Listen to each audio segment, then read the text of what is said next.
Bonjour, ici le pasteur Joël Spinks. Bienvenue à l'émission Vie de foi.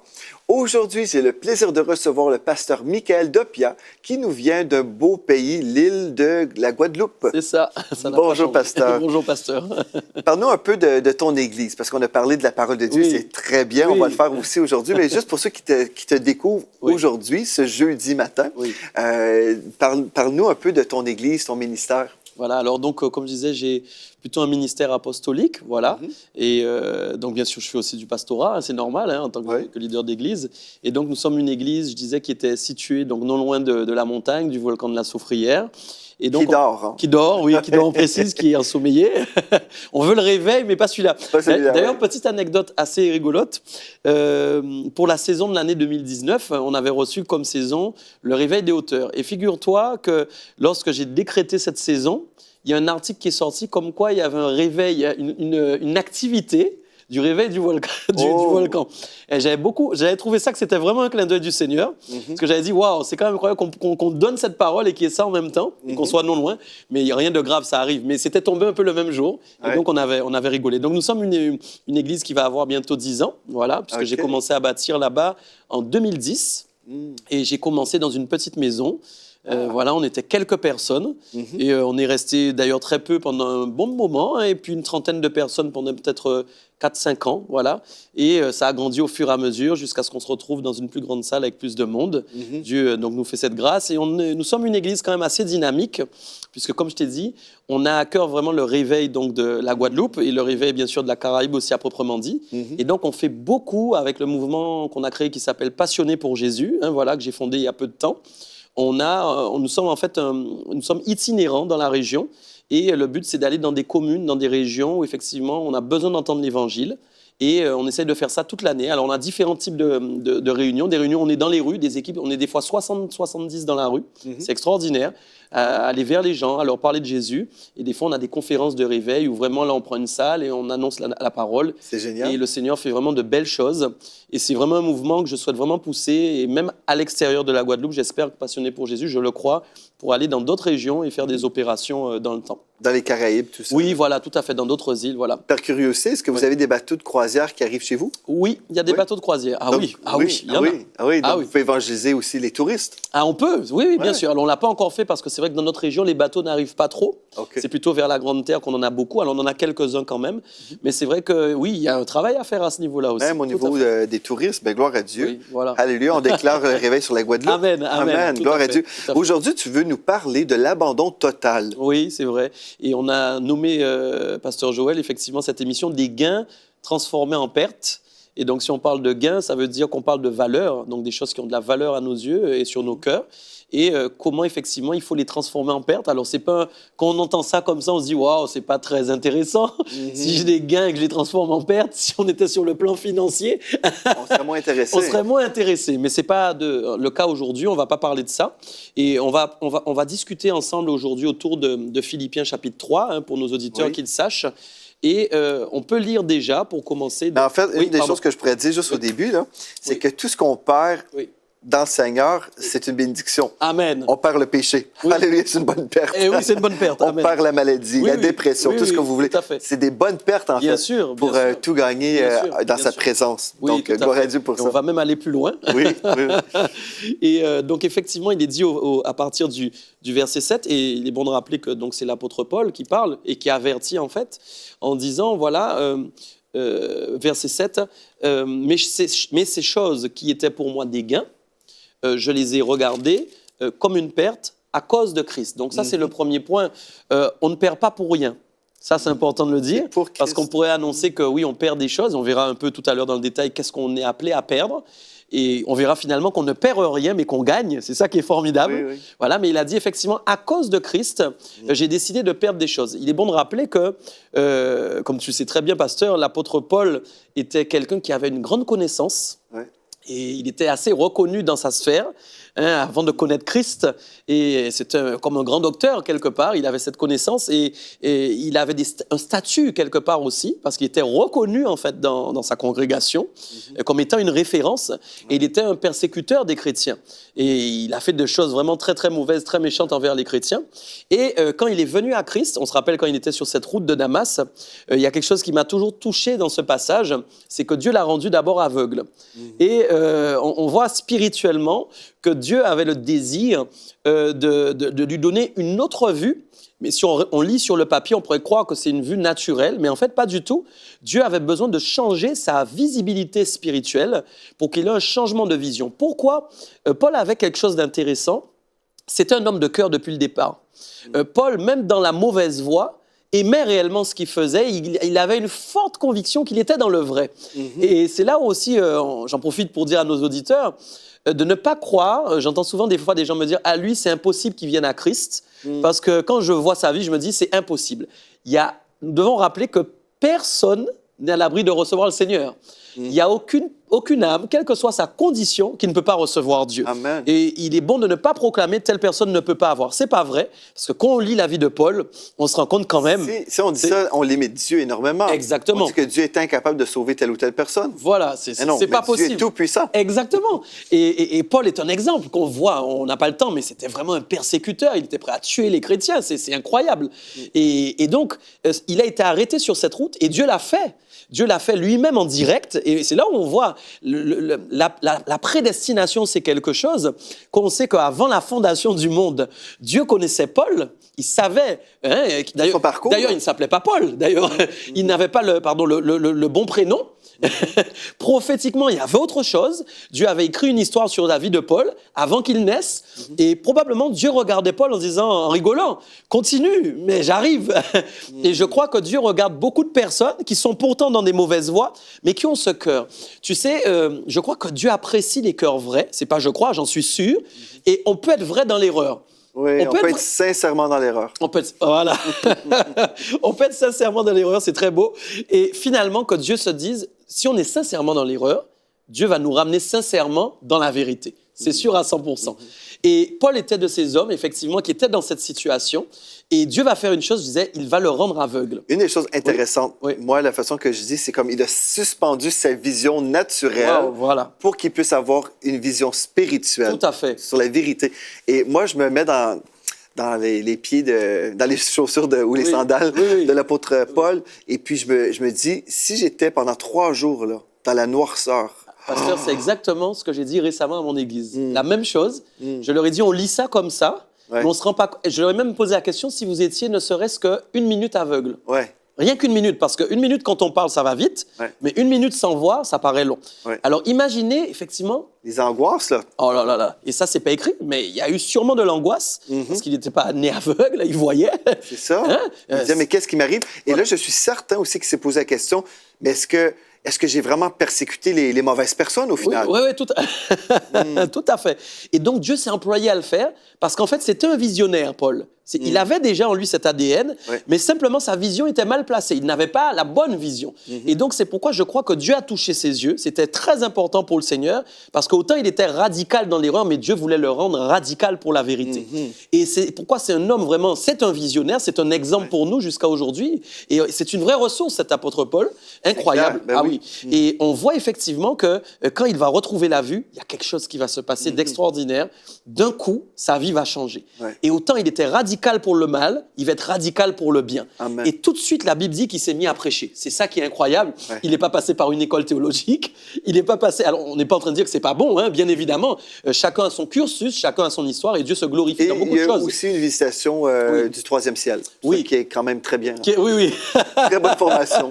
Il a eu une très bonne formation. Il est rentré dans les choses de l'esprit tout de suite, c'est vrai, c'est formidable. Et donc, forcément, il s'est mis à prêcher tout de suite, et il a réalisé, en fin de compte, que tout ce qu'il avait fait auparavant n'avait plus finalement de valeur. Voilà. Ouais. Et ça semblait être une valeur importante dans son cœur au départ, et il a compris que ça ne valait rien. Et donc, nos auditeurs doivent comprendre aussi que même s'ils ont des statuts, même s'ils ont fait beaucoup d'études, même s'ils ont beaucoup d'instructions, ça peut leur servir. On ne peut pas le négliger. Ouais. Dieu nous a dotés d'une intelligence formidable que nous devons déployer. D'ailleurs, le Saint-Esprit parlera, nous l'avons dit dans l'émission, je crois, précédente, du renouvellement de l'intelligence. Donc, l'intelligence est un moteur que, comme on dit, qui est perfectionné par le Saint-Esprit et qui est déployé, qui entre dans une ouverture à laquelle nous n'avions jamais approché au départ.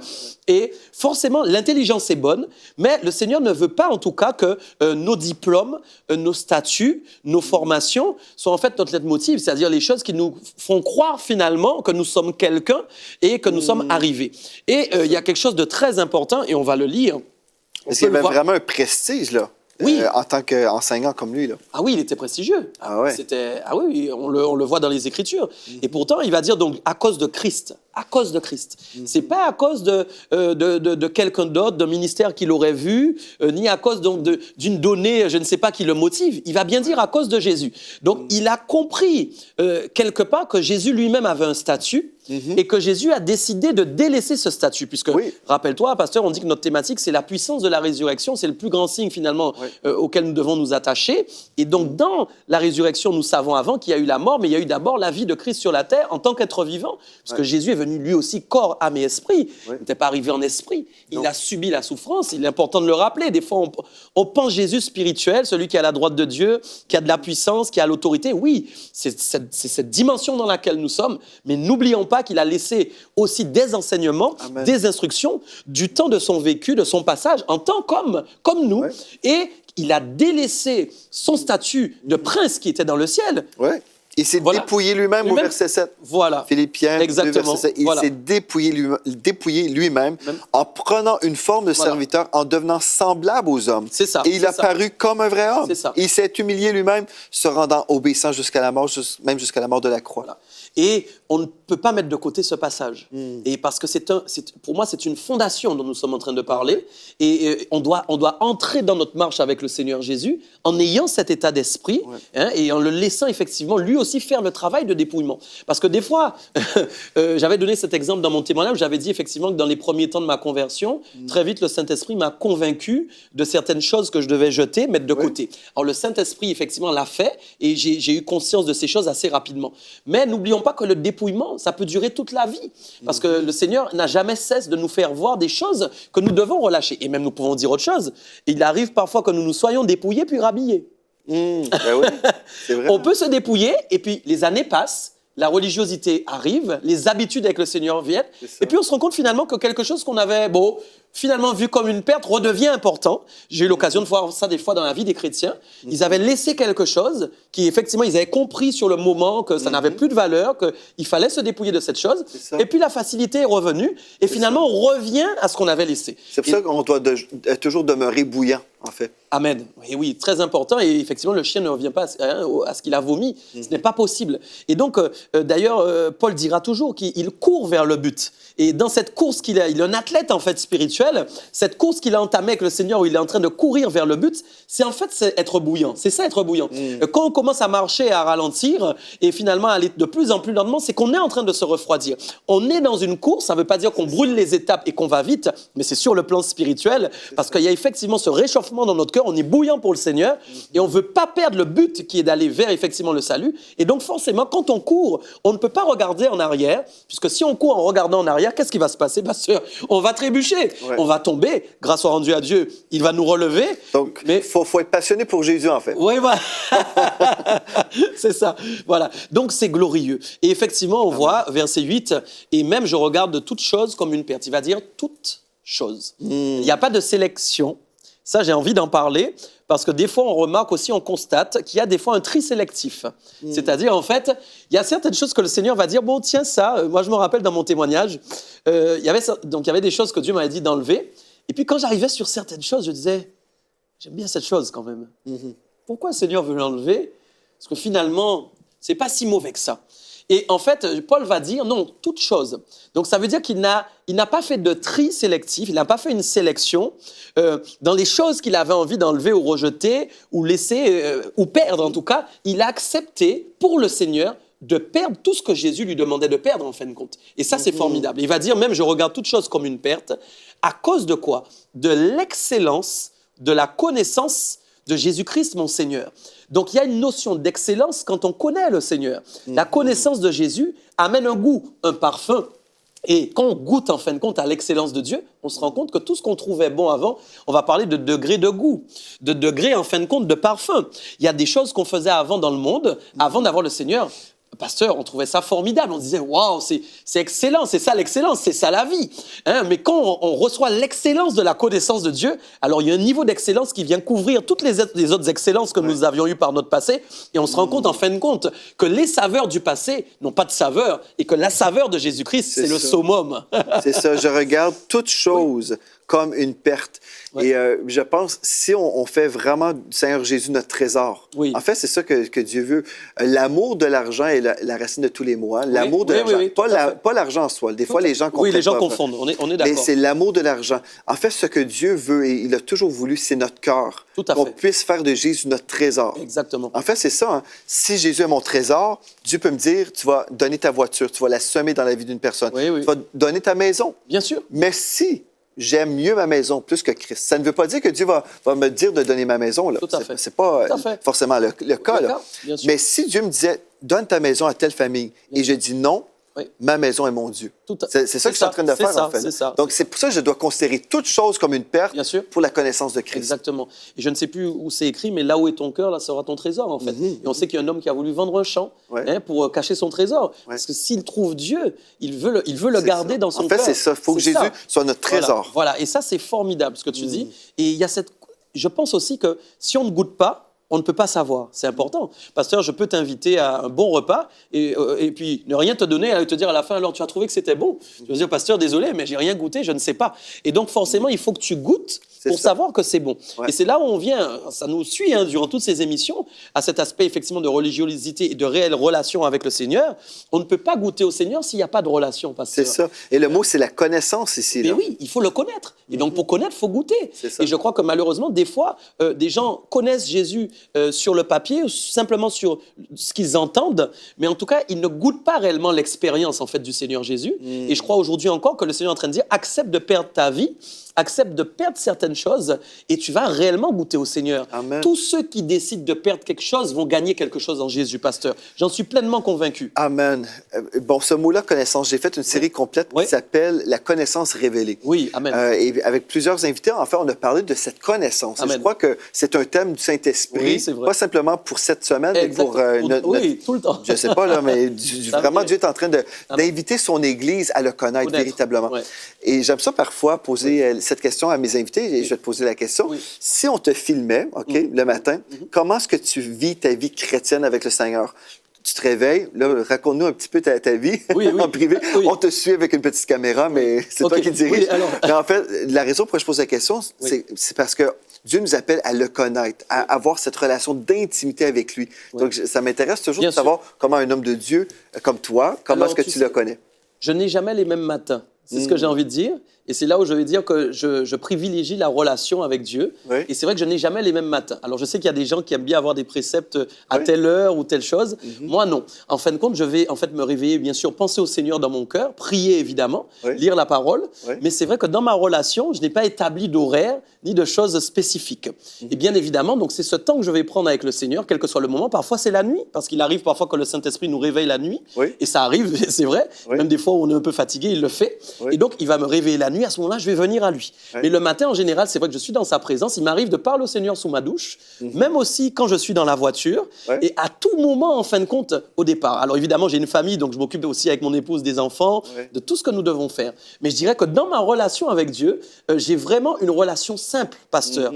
Je n'ai pas de précepte, en fin de compte, vraiment, où je me dis, waouh, j'ai oublié de prier à cette heure-là. Je suis très ouvert dans la simplicité avec Dieu. Et même, j'aimerais te dire que parfois, le Seigneur me parle à des moments où je m'y attends même même pas. C'est parfois quand je suis au volant de ma voiture que j'entends une phrase ou un mot que le Seigneur me dit, quelque chose pour mon cœur, alors que peut-être je ne l'ai pas reçu au moment où je me suis mis à genoux devant mon lit, où j'ai prié, où j'ai juste prié, je n'ai pas entendu spécialement quelque chose. Parce que je suis vraiment de ceux qui croient que la relation, elle est simple avec le Seigneur. Amen. Et que si le Saint-Esprit habite en nous, il nous parle à tout moment.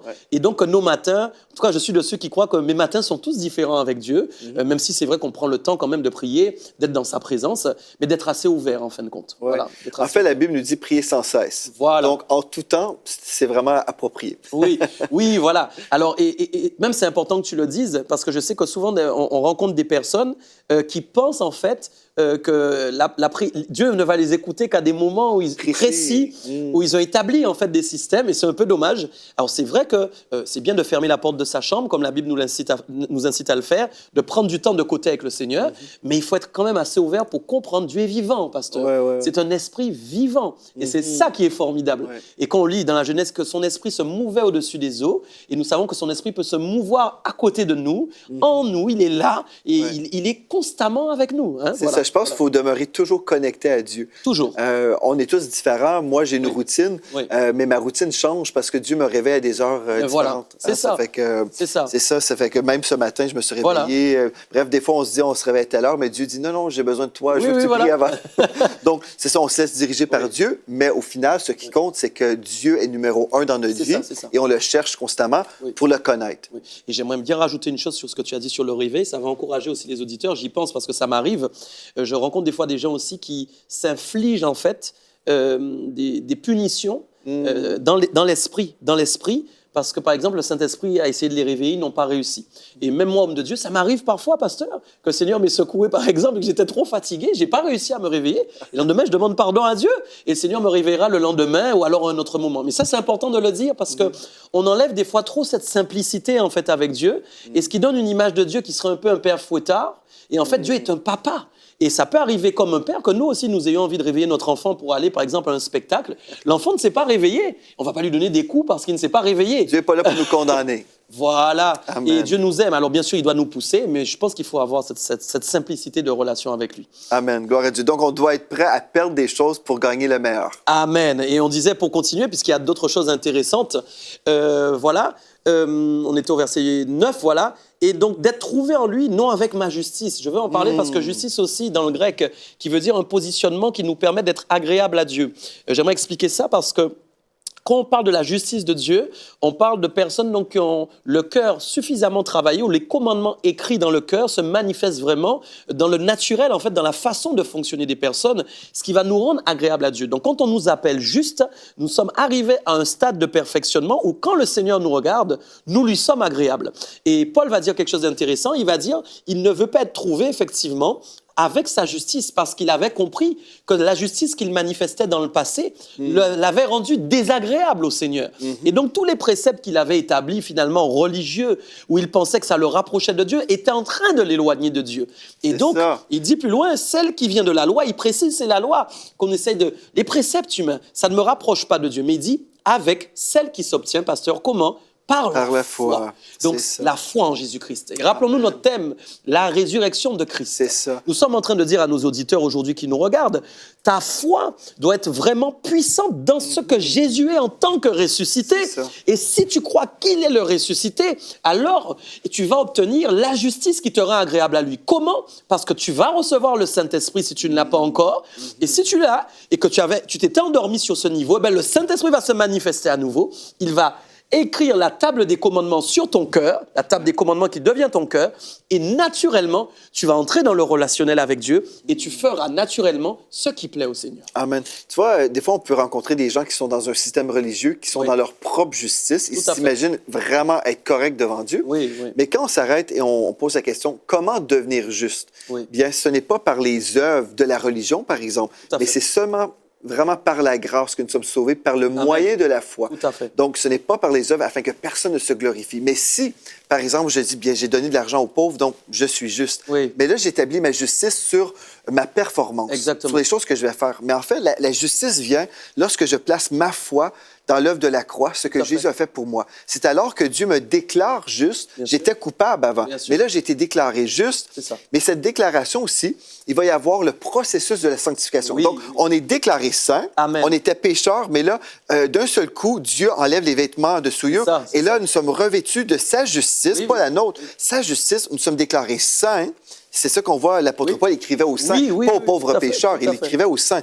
Donc, nous sommes devenus saints et justes, mais dans cette justice, là aussi, le Saint-Esprit va nous parler constamment pour notre, en fait, la consécration ou la sanctification. La sanctification, c'est quelque chose qui se produit d'un seul coup, mais qui est un processus tout au long de notre vie, où l'Esprit de Dieu peut nous dire, par exemple, OK, si avant je blasphémais, et là, je suis sur le point de blasphémer, et là, le Saint-Esprit peut me dire, un instant. Peut-être dire, tu vas employer un autre mot. Et là, OK. Et c'est ça, c'est un travail. Au début, notre condition humaine peut être ici et notre position en Christ est ici. Mais d'année en année, on devrait aller de gloire en gloire. Et rendu au ciel, on va être absolument parfait. Alléluia. Mais là, nous sommes en chemin vers. Oui. Et d'ailleurs, ce que tu dis encore, c'est important parce que y a des personnes qui ont besoin d'entendre ça. On doit croire que Dieu peut le faire. C'est-à-dire, il faut des fois arrêter d'essayer de faire de nos propres forces. Et des fois, on voit des personnes qui, malheureusement, par exemple, vont lire la parole, elles comprennent du moins qu'elles ne doivent pas faire telles actions, mais elles se forcent, en fait, pour plaire à Dieu. C'est bien, c'est tout à fait louable. Mais je veux vraiment faire comprendre à nos auditeurs que Jésus peut le faire si on a la foi. La foi est l'élément déclencheur. C'est ça qui est magnifique avec Dieu. Dieu ne va pas nous demander de faire des efforts. Il va nous demander de croire. Et on doit remplacer nos efforts par la foi. Exactement. Si quelqu'un décide maintenant de remplacer ses efforts par la foi, aujourd'hui même, juste de croire, il va voir que c'est Dieu qui va le faire. Amen. C'est pourquoi j'ai toujours tendance à dire, je fais un pas et Dieu en fait 10. C'est extrêmement miraculeux, c'est fort, c'est puissant. Et on voit que la foi est assez forte pour justement réaliser le miracle dans nos vies. Je disais en début de parcours sur la première émission, que Jésus m'avait délivré. Et un jour, j'ai dit, il y a quelqu'un qui m'a dit, non, mais l'autodélivrance, c'est pas biblique. Et j'ai répondu, tu as raison. C'est Jésus qui délivre. Ah, merci, pasteur. J'ai dit, tu as raison. C'est vrai, quand on dit autodélivrance, on n'est pas en train de dire, en fin de compte, nous-mêmes, c'est le Saint-Esprit qui nous délivre. Mais on peut être seul. Et c'est pourquoi quelqu'un qui peut être chez lui maintenant, s'il a la foi simplement, nous déclarons que le Saint-Esprit te délivre maintenant au nom de Jésus. Et que tu sois libéré au nom puissant de Jésus-Christ. Le Saint-Esprit n'a pas tout le temps besoin d'hommes pour faire des actions. Il a simplement besoin de la foi. Et quand la foi trouve vraiment le royaume des cieux, c'est extraordinaire, on reçoit tout avec abondance. Amen. On n'est pas là pour résister au péché. Non. Ça, c'est une chose. On résiste au diable et il fuira loin de nous. Amen. En fait, parce que si le chrétien se dit ce jour, je dois résister tel péché. En fait, ce qu'on doit comprendre, c'est que nous avons été libérés il y a 2000 ans. Donc, il y a 2000 ans, j'ai été libéré de la domination du péché, de la nature pécheresse. Aujourd'hui, ma foi est ancrée dans l'œuvre de la croix. En fait, je crois que Christ m'a déjà libéré. Amen. Donc, aujourd'hui, je reçois ma victoire quotidienne. Amen. Alléluia. Mais ma foi doit demeurer ancrée dans ce que Jésus a fait pour moi. Si ma foi est ancrée dans mon nombril, et là, je vais devoir résister, je vais essayer et je vais chuter. Et c'est pas le meilleur de Dieu. C'est pas ça que Dieu nous appelle à vivre, toujours essayer de résister à telle chose. Non, on peut entrer dans un repos spirituel, sachant que nous avons été libérés. Amen, amen. C'est vraiment merveilleux. C'est une révélation. En fait, j'ai fait une série complète que vous pourrez découvrir sur emctv.com. Gloire à Dieu. Mais vraiment, Dieu nous appelle à vivre dans la liberté. Amen. Et demain, on poursuit encore. Et c'est notre dernière émission ensemble. Le surnaturel du ressuscité. Ah, wow. Et peut-être les gens seront surpris, ils verront comment on va l'aborder. Alléluia. Bon, gloire à Dieu. Si vous voulez vivre vraiment le surnaturel, c'est un rendez-vous divin à ne pas manquer demain. Écrivez-moi aujourd'hui si vous avez été touché, vous avez une question. Donc, c'est videfoi@emcitv.com, videfoi@emctv.com. Et merci à vous également d'avoir été là. D'ici à demain, soyez richement bénis.